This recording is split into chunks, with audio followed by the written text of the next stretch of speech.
Si t'aimes les dramas que je partage ici, abonne-toi pour ne rien rater des prochains. Tout commence avec Imai, 29 ans, belle, sympa, et fermée à l'idée de sortir sérieusement à cause d'un vieux traumatisme. Elle préfère juste s'amuser, surtout avec Yuto, un ami qu'elle voit de temps en temps. Après une nuit passée ensemble, elle prend un café dans son resto préféré et file à la société de cosmétiques où elle bosse. En plein rush, elle reçoit l'appel de Kyoko, sa meilleure amie, qui propose une sortie en groupe. En route, deux mecs tentent d'engager la conversation, mais Kyoko coupe court et les deux continuent. Sur place, arrivent Sugimoto et son pote Teito, 24 ans, en dernière année de fac. Imagine la scène. Imei capte vite qu'il y a un truc entre Sugimoto et Kyoko. Alors elle se tourne vers Teito pour papoter. Sauf que contrairement aux autres gars, il ne cherche pas à flirter. Bizarre, non? Elle remarque son regard fixe et, toute confiante, dégaine son charme en pensant qu'il la dévore des yeux. Mais douche froide, il explique qu'il ne la regardait pas mais le menu derrière elle. L'ego d'Imei prend un coup. Elle enchaîne 2 verres de bière et commence à voir Teito comme un défi. Elle redouble d'efforts, regard, petite phrase, persuadée qu'il va craquer, mais Teito reste imperturbable. Elle tente alors l'astuce de la mayonnaise au coin de la bouche, s'attendant à ce qu'il lui propose galamment de l'essuyer. À la place, il prend une photo pour qu'elle voie et se nettoie elle-même. Plan à l'eau. Imei reprend un verre et en dernier recours pose la tête sur son épaule et suggère d'aller ailleurs. Juste tous les deux. Elle est sûre que là, plus rien ne l'arrête. Eh bien si. Teito s'écarte calmement et dit qu'il a compris qu'elle n'est pas vraiment intéressée, qu'elle le voit seulement comme un défi. Il rappelle qu'il a, lui aussi, des sentiments et qu'il ne peut pas ouvrir son cœur à quelqu'un qui ne le voit pas pour ce qu'il est. Ces mots réveillent chez Imei un souvenir douloureux qui la plombe. À la sortie, Sugimoto propose de ramener Kyoko et Teito se retrouve à raccompagner Imei. En chemin, il lâche, tout naturellement, qu'il a trouvé bizarre qu'elle ait si peu mangé alors qu'elle prend d'habitude la portion XL au resto.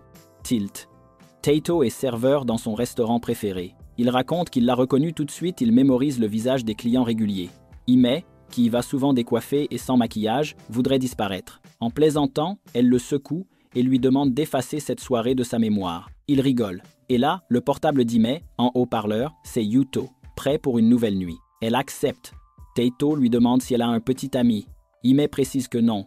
Yuto, c'est juste pour s'amuser. La réponse surprend Teito. Au moment de la quitter, elle tient à peine debout. Il l'aide. En route, elle s'évanouit. Elle se réveille dans un hôtel. Elle croit d'abord être avec Yuto, jusqu'à ce que le visage se tourne. C'est Teito. Un peu paniquée, elle demande s'il s'est passé quelque chose. Il explique que non. Elle s'est endormie dans la rue. Ne sachant pas où elle habitait, il l'a emmenée dans un endroit sûr. Imei le remercie pour le coup de main. En partant, elle se rappelle qu'elle a posé un lapin à Yuto. Avec douceur, Teito lui suggère de se préserver un peu. Chercher quelqu'un juste pour se distraire peut peser le jour où le vrai amour arrive. Elle réplique que ça ne le regarde pas. Elle lui demande pourquoi il se soucie autant du vrai amour. Teito raconte qu'enfant, on lui a dit de chérir son premier amour. Imei imagine une belle première histoire. Jusqu'à la révélation, il n'a jamais eu de petit ami. De retour au boulot, une collègue annonce qu'ils ont reçu des billets pour un aquarium.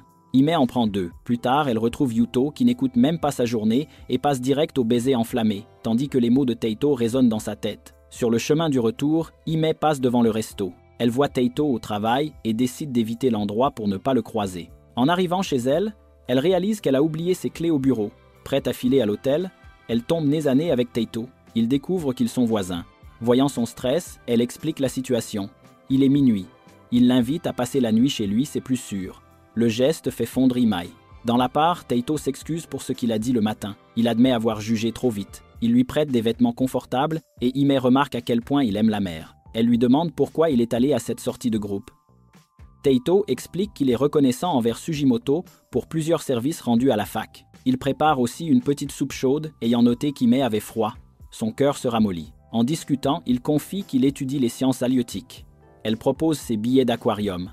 Comme il y en a 2, il croit à une invitation et demande quel jour. Pour lever le quiproquo, elle propose dimanche et qu'il fasse le guide, parce qu'elle n'y connaît rien. Le sommeil tombe, Teito lui offre le lit et dit qu'il dormira sur le canapé. Imei est gêné de monopoliser la chambre et lance une petite provocation sur l'idée de partager le matelas. Il répond qu'il est très bien sur le canapé. Elle plaisante. L'idée doit le rendre nerveux. Teito s'approche, l'ambiance chauffe une seconde, puis, très pragmatique, il éteint la lumière et va sur le canapé. Petit twist mignon. Le lendemain, ils échangent leurs numéros. Dimanche, direction l'aquarium. La sortie est top. Taito s'illumine en présentant chaque poisson comme un pote d'enfance. Hime commence à se sentir mal, mais le cache pour qu'il profite. La fièvre monte. À la sortie, elle le quitte vite. Taito avait réservé un resto et se retrouve dépité. 2 jours sans nouvelles. Il se dit qu'elle l'évite. Entendant du bruit chez Hime, il va frapper. Elle ouvre. Elle explique qu'elle a fait tomber une casserole en essayant de cuisiner, puis elle vacille. Il la rattrape, pose une compresse froide. Pendant qu'elle se repose, Taito range la part et prépare une congee de riz bien réconfortante. Il l'aide pour les premières cuillerées, puis, timide, lui passe le bol. Hime le remercie et se souvient que son père avait fait ce plat une fois. Taito pense que c'est un bon souvenir, mais elle raconte que peu après, son père a trompé sa mère. À 12 ans, ses parents ont divorcé. Elle a déménagé avec sa mère et même changé de nom de famille. Hime explique aussi qu'elle est allée chez le médecin juste après l'aquarium, d'où son silence. Taito avoue avoir cru l'avoir ennuyée avec ses poissons. Elle rit et assure que non, elle a adoré sa passion. Et elle lâche une phrase qui reste: « Quand on aime quelque chose, on doit y mettre tout son cœur. » Cette phrase déclenche des souvenirs chez Taito. À 7 ans, il allait à la rivière voir les poissons et se faisait charrier le bizarre des poissons. Jusqu'au jour où une fille de 11 ans, de nom Sakurada, a pris sa défense. Elle lui a dit qu'aimer les poissons n'avait rien de honteux. Ce qui est honteux, c'est la méchanceté. Elle l'a raccompagné chez lui et a parlé du premier amour, quelque chose de spécial qu'on garde précieusement. Des années plus tard, là, Taito lui demande son ancien nom de famille. Quand elle répond Sakurada, ils comprennent: la fille qu'il avait protégée, c'était elle. Plus tard, Imai envoie un message. La grippe est passée, merci encore. Le lendemain, Sugimoto annonce à Taito qu'il sort avec Kyoko et propose une virée le jour suivant, avec Imai aussi. Les 4 partent. Sur place, Sugimoto et Kyoko s'éclipsent, tandis que Taito, barbouillé par le trajet, reste silencieux. Hime achète un anti-nauseux et reste à ses côtés un geste simple qui le touche. L'hôtel a réservé 2 chambres. Hime pensait partager avec Kyoko et laisser les gars dans l'autre, mais le couple veut rester ensemble. Hime et Taito finissent donc dans la même chambre. Stress immédiat. Plus tard, au Ofuro, Sugimoto demande à Taito s'il aime Imai. Il admet que oui et reçoit le coup de pouce, c'est le moment de se déclarer. Après le dîner, ils discutent. On comprend que Taito bosse à mi-temps pour payer la fac. Hime reçoit un appel pro et règle un gros souci en 2 coups de fil. Taito est impressionné. En apprenant à la connaître, Taito réalise qu'elle est positive, travailleuse, gentille, bref, incroyable. Hime est ravi d'entendre autre chose que tu es jolie. À l'heure de dormir, chacun de son côté. Au milieu de la nuit, voyant Hime découverte, Taito l'aborde et murmure un bonne nuit. Son cœur accélère. Le lendemain, plage.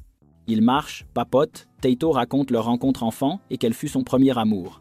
Hime replonge dans ses souvenirs et s'étonne d'avoir été son premier sentiment. Taito est prêt à dire qu'il retombe amoureux quand Sugimoto débarque. Il faut y aller.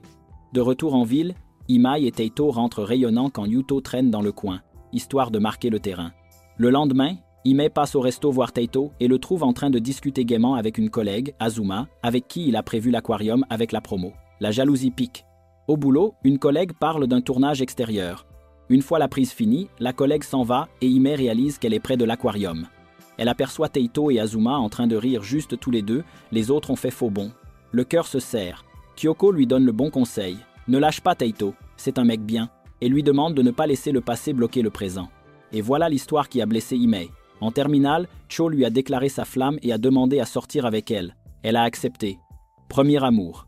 Mais Cho s'est montré contrôlant, et pire, l'a convaincu d'aller plus loin. Le lendemain, il a rompu en disant qu'il ne l'avait jamais aimée. Le choc a été tel qu'Hime a cessé de croire à l'amour, a décidé de ne plus se mettre en couple pour ne plus souffrir et s'est mise à multiplier les histoires sans attache comme une armure. Sauf que Taito, c'était différent. Sincère, doux, attentif au-delà des apparences. Hime était déjà amoureuse. Elle décide de redonner une chance à l'amour et commence à effacer d'anciens contacts. Entre-temps, Taito appelle et l'invite à dîner chez lui. Hime choisit une tenue et ignore les appels de Yuto, qui finit par débarquer devant chez elle. Hime le trouve sur son palier. Elle lui dit qu'elle sort, il répond qu'il attendra. Chez Taito, le dîner est soigné. Plein de petits plats. Hime le regarde avec tendresse. Il dit qu'il doit lui dire quelque chose d'important. Son cœur s'emballe. Le téléphone sonne. Yuto encore. Agacée, elle répond depuis la salle de bain, lui demande de partir et raccroche. Pendant qu'elle retouche son maquillage, Taito prend l'air au balcon, pile en face de la part d'Imai, où il tombe sur Yuto. Ils discutent. Taito explique qu'Ima est chez lui. Yuto demande s'ils sont juste amis de plaisir. Taito nie. Yuto insiste. Taito compte sortir officiellement avec Ima. Taito coupe court. Ça ne le regarde pas. Yuto conclut. Hime ne s'engage jamais. Hime revient sur le balcon. En la voyant, Yuto lâche qu'il va faire couler le bain et l'attendre. Il rentre. Blessé. Taito demande pourquoi elle est allée chez lui si elle avait déjà quelqu'un à la maison. Hime dit que c'est un malentendu, que Yuto s'est pointé sans être invité. Taito n'y croit pas et lui demande de rentrer puisque son invité l'attend. Hime, vexé, réplique à propos de la sortie aquarium avec Azuma. Il explique que c'était pour les études et que les autres n'étaient pas venus. Elle n'y croit pas et insinue qu'Azuma lui plaît. Il insiste, c'est juste une collègue, ne te fais pas de film. Hime clôt la conversation et s'en va. Chez elle, Yuto tente un baiser. Elle refuse et le met dehors. Les jours passent, ils se manquent. À la fac, Azuma avoue à Taito qu'elle l'aime et lui demande de sortir avec elle. Il refuse gentiment et admet qu'il aime quelqu'un d'autre. Mature, Azuma l'encourage à se déclarer. En parallèle, Hime revoit Yuto pour clore définitivement cette phase. Elle dit qu'elle ne sortira plus avec des hommes juste pour passer le temps. Elle ne veut plus répéter les mêmes erreurs. Elle supprime le contact de Yuto et lui souhaite de trouver un amour vrai. En rentrant, elle passe au restaurant de Taito. En la voyant, il sort tout heureux pour lui parler. Il est prêt à se déclarer, mais bloque, et propose simplement qu'elle entre manger. Hime accepte, il est ravi. En sortant, Taito s'excuse encore d'avoir été dur. Hime dit que ça va et qu'elle gardera ses distances. Taito lui demande alors de parler. Il lui demande pourquoi elle ne veut pas se mettre en couple. Hime ouvre son cœur. Son premier petit ami l'a laissé juste après qu'ils aient couché ensemble. Elle s'est sentie utilisée. Pour ne plus souffrir, elle a décidé de ne pas s'attacher et sans s'en rendre compte, elle a reproduit le schéma de son ex enchaînant les histoires sans engagement. Mais elle ne veut plus de ça. Elle avait donc décidé de rester seule et demande à Taito de l'oublier. Il la tire doucement contre lui, dit qu'il l'aime et scelle sa déclaration par un baiser chargé d'émotions. Imagine la scène. Taito explique que sa gentillesse et sa douceur l'ont fait retomber amoureux. Hime avoue qu'elle a peur de le blesser parce qu'elle n'a jamais vécu une vraie relation. Il répond que lui non plus et propose d'apprendre ensemble. Elle confesse qu'elle l'aime aussi et accepte de sortir avec lui. Très vite, il l'annonce aux amis, qui fêtent la nouvelle. La vie pourtant ne ralentit pas. La boîte d'Hime lance une nouvelle marque et elle croule sous le taf. Taito, lui, fonce sur son mémoire, 2 semaines sans se voir. Ils se laissent de petits cadeaux et des mots, se soutiennent et se disent qu'ils se manquent. Enfin, leur premier vrai rencard. Taito lui prend la main et Hime déborde de bonheur. Tout bas, elle demande si elle peut passer chez lui plus tard. Il rougit et détourne le regard, ce qu'elle trouve trop mignon. Chez lui, il prépare un dîner délicieux. Hime se sent apaisée, vivant quelque chose de sain. Taito est d'accord, c'est comme ça qu'une relation doit être. Elle s'approche avec tendresse. Il pose son front contre le sien, dépose un baiser sur son front et lui dit qu'il l'aime. Il conclut ce chapitre par un baiser tout doux. Et l'histoire d'amour se termine sur cette chaleur au cœur. En clôture, la narration remercie tout le monde d'avoir suivi, invite à dire ce qu'ils ont pensé du drama, à liker et à s'abonner. À la prochaine.